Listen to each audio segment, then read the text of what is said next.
Merhaba arkadaşlar, kanalıma hoş geldiniz. Bugünkü tarifim taze bezelye yemeği.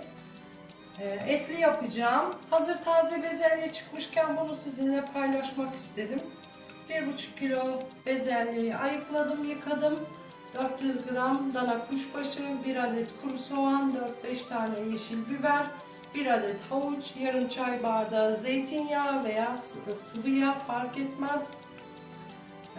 Kimyon, tuz, karabiber, pul biber, 2 diş sarımsak küçük doğradım, 1 yemek kaşığı domates salçası, 1 yemek kaşığı biber salçası. Şimdi ben düdüklüde yapacağım.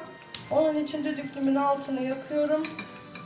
Bezelye biraz geç pişiyor. Siz tencerede yapmak isterseniz tencerede de yapabilirsiniz ama ben düdüklüyü tercih ediyorum. Daha çabuk pişiyor. Düdüklümü iyice ısıtacağım. Şimdi ısıtmış olduğumuz tenceremize zeytinyağımı aldım.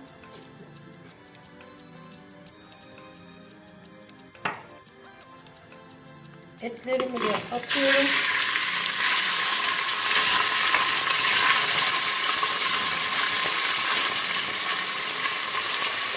Etlerimin rengi dönene kadar şöyle bir kavuracağım.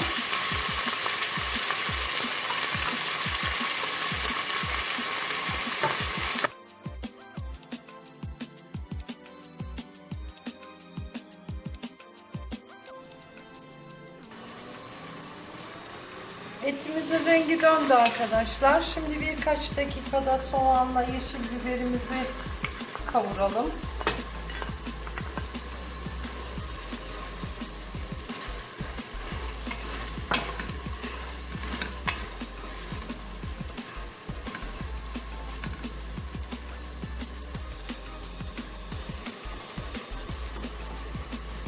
Şimdi de sarımsaklarımızı atıyoruz.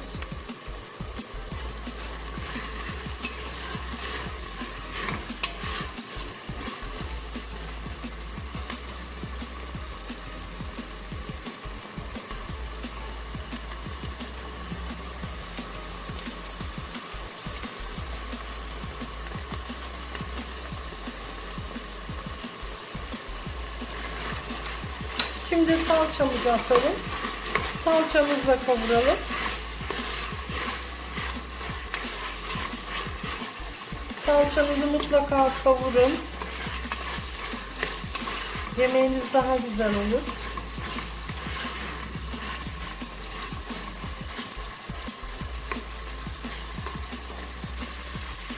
Şimdi de havuçlarımızı atıyoruz.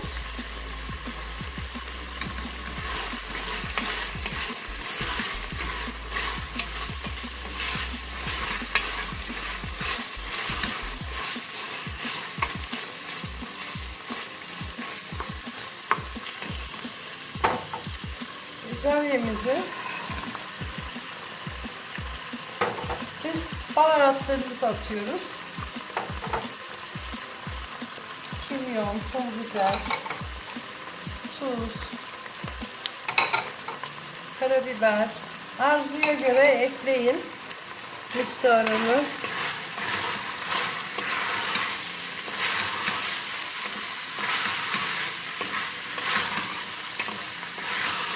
Görüntü muhteşem, tadı da öyle olacak.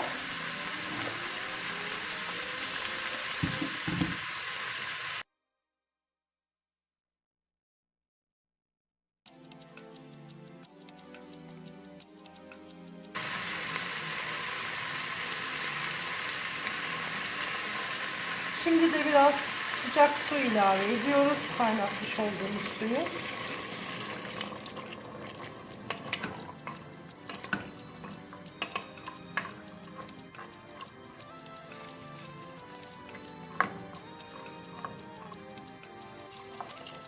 Bu kadar yeterli.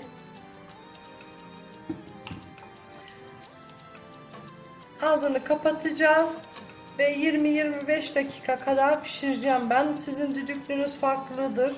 Siz artık kendi düdüklünüze göre pişirme süresini ayarlayacaksınız. Benimki 20 dakikada pişirecek.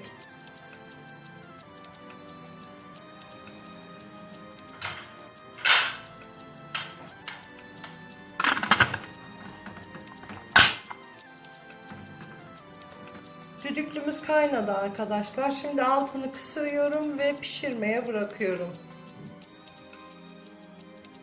Yemeğimiz pişti arkadaşlar. Servise hazır. Servis tabağına aldım. Dilerseniz bezelyelerinizi dip frizinize atıp kış için saklayabilirsiniz. Şimdi tam zamanı. Size şimdiden afiyet olsun. Kanalıma abone olup beğenilerinizi unutmayın. Sağlıkla kalın. Hoşça kalın.